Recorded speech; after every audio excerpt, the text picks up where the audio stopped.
కర్నీ సేనకు చెందిన వ్యక్తిగా చెప్పుకునే రాజా సింగ్ అనే ఒక వ్యక్తి రాహుల్ గాంధీకి అలాగే కాంగ్రెస్ పార్టీకి చెందిన ఒక 25 మంది ఎంపీలకు చాలా దారుణమైన వార్నింగ్ అయితే ఇచ్చారు సార్. కాల్చి చంపేస్తా, ఇంట్లోకి వచ్చి మరీ చంపేస్తా, మీ మీద దాడి చేస్తాను అని చెప్పేసి. భారతీయ జనతా పార్టీ అండ్ కర్నీ సేన అయితే అతనికి మాకు సంబంధం లేదు అని చెప్తున్న పరిస్థితి. ఒకసారి ఆ వ్యక్తి ఏం మాట్లాడాడు అన్నది. जय महाकाल, जय ओम जी बिरला, जय नरेंद्र मोदी। जिस प्रकार से भारत की संसद में कांग्रेस के 25 सांसदों ने घुटकर और श्रीमान लोकसभा अध्यक्ष ओम जी बिरला से जो गाली गलौज करी है, उसकी हम सभी भारतीय जनता पार्टी के कार्यकर्ता, कन्या सेना के कार्यकर्ताओं में काफी रोष भी आते हैं। दोबारा ऐसी घटना हुई, उन सांसदों के घर में घुसकर हम तोड़फोड़ करेंगे। और मुझे लगता है कि राहुल गांधी का आदेश पर यह घटना हुई है। राहुल गांधी कान खोल कर सुन ले, अगर दोबारा ऐसी घटना हुई तो तेरे घर में घुस के हम गोली मार देंगे और इसका जिम्मेदार प्रशासन होगा। हमारा प्रशासन से निवेदन है कि 25 सांसद के ऊपर कार्रवाई होनी चाहिए। मोदी सरकार के मंत्री किरण रिजिजू जी का जो बयान आया, उसको सुनने के बाद हम लोग काफी गुस्से में हैं। अगर 24 घंटे के अंदर गिरफ्तारी होती है उन 25 सांसदों की तो ठीक है, इस सभी के हम गोलियां मारेंगे एक एक करके। ये राज सिंह आमेरा संभाजी प्रवक्ता कन्या सेना का ये बयान है। चाहे मुझे जेल हो जाए, मुझे कोई दिक्कत नहीं है। కాంగ్రెస్ పార్టీ అయితే తీవ్ర అభ్యంతరం వ్యక్తం చేస్తోంది సార్. బీజేపీ అండ్ కర్నీ సేన అయితే అతనికి మాకు సంబంధం లేదు అని చెప్తున్న పరిస్థితి. ఆ వ్యక్తిని అయితే పోలీసులు అదుపులోకి తీసుకున్నారు. సార్ చాలా సో ఖచ్చితంగా దీన్ని మనం ఏదో నార్మల్ థ్రెట్ గా తీసుకోలేదు. ఎందుకంటే దేర్ ఇస్ హిస్టరీ. ఆ రాహుల్ గాంధీ కుటుంబానికి చరిత్ర అనుభవం కూడా ఉంది. రాజీవ్ గాంధీని ఇలాగే చంపేశారు, ఇందిరాగాంధీని చంపేశారు. ఇందిరాగాంధీ, రాజీవ్ గాంధీ కూడా తీవ్రవాదుల బుల్లెట్లకు బలయ్యారు. సో ఈ హిస్టరీ ఉంది మనకు. అందువల్ల రాహుల్ గాంధీ కుటుంబానికి ఆ హిస్టరీ ఉన్న సమయంలో దీన్ని లైట్ గా ఎలా తీసుకుంటావు?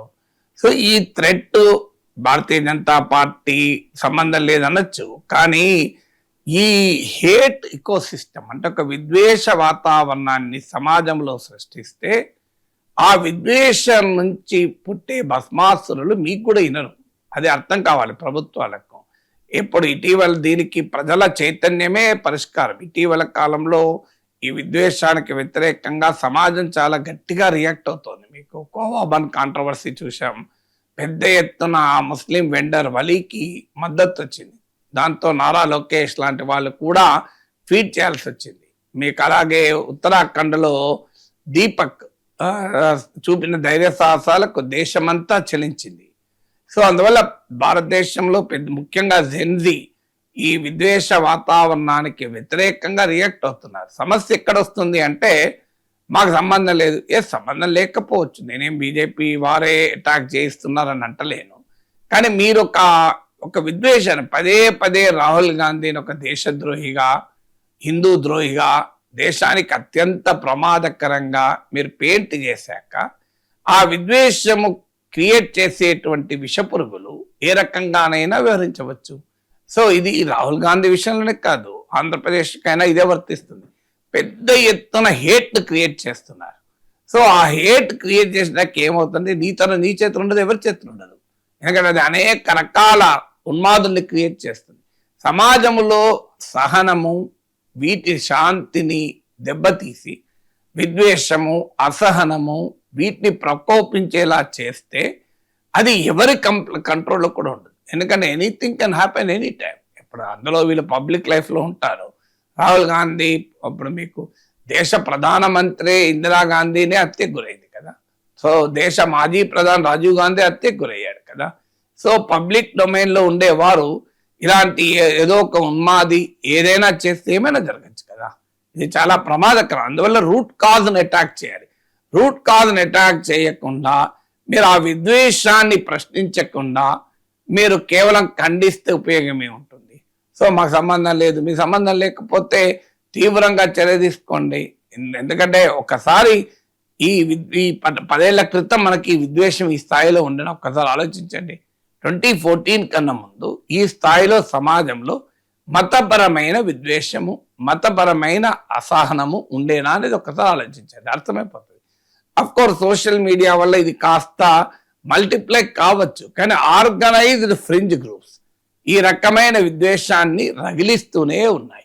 దీనివల్ల రాజకీయంగా లాభపడుతున్న శక్తులు అధికారంలో ఉండడం వల్ల ఈ విద్వేషం భారతీయ జనతా పార్టీ గెలవడానికి ఉపయోగపడుతోంది, పెద్ద ఎత్తున పోలరైజేషన్కి ఉపయోగపడుతుంది. అందుకే ఏమీ చేయలేని పరిస్థితి. ప్రత్యక్షంగా బీజేపీ ఈ రకమైన హెచ్చరికలు చేసిందని నేను అంటలేను, కానీ ఈ రకమైన విద్వేషం వల్ల బీజేపీ లాభపడుతోంది కనుక ఆ విద్వేషాన్ని అరికట్టేటువంటి పని చేయడం లేదు.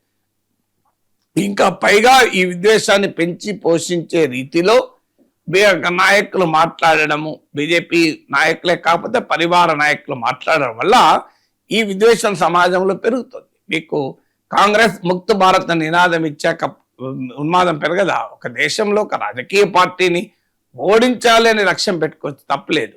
కానీ ముక్త భారత్ ఏంటి? బీజేపీ ముక్త భారత్, కాంగ్రెస్ ముక్త భారత్ అంటే ఒక దేశ ప్రజాస్వామ్యంలో ఒక రాజకీయ పార్టీని నిర్మూలిస్తా నేను అంటే వాట్ డస్ ఇట్ ఇండికేట్? అది ఎలా అర్థమవుతుంది? మీరు కాంగ్రెస్ కో శాశ్వతంగా అధికారంలోకి రాకుండా చేస్తాను, తప్పేమీ లేదు.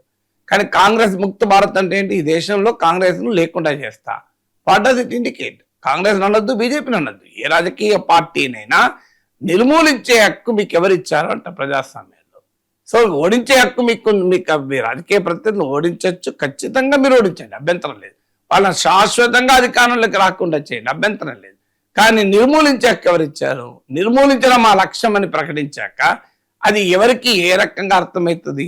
సో బీజేపీ నాయకులు అనొచ్చు, మా ఉద్దేశం మేము రాజకీయంగా నిర్మూలిస్తామన్నాను తప్ప ఫిజికల్ గా కాదని. కానీ కర్ణీసేన నాయకులు అంటే ఫిజికల్ గా నేను నిర్మూలిస్తాను అర్థం కావచ్చు. So you should be very careful in the discourse. విధానాలపైన అభిప్రాయాలు వ్యక్తం చేయడం వేరు, వ్యక్తుల్ని టార్గెట్ గా చేసి అభిప్రాయాలు చెప్పడం వేరు. సోషల్ మీడియాలో ట్రోల్స్, ఈ విద్వేష ఇకో సిస్టంలో పుట్టి పెరిగిన ట్రోల్స్ ఇవాళ చేస్తున్న పనదే కదా. అందరిపైన వ్యక్తిగతంగా మేము దాడులు చేస్తామని బెదిరించే సంస్కృతి ఎందుకు పుట్టింది? ఇది అడగడుగునా ఈ సంస్కృతి సమాజంలో పెట్టకపోతుంది. దానికి రాజకీయంగా మేము ఆ మంటల్లో ఉపయోగించుకుంటామంటే సమాజమే నాశనం అయిపోతుంది.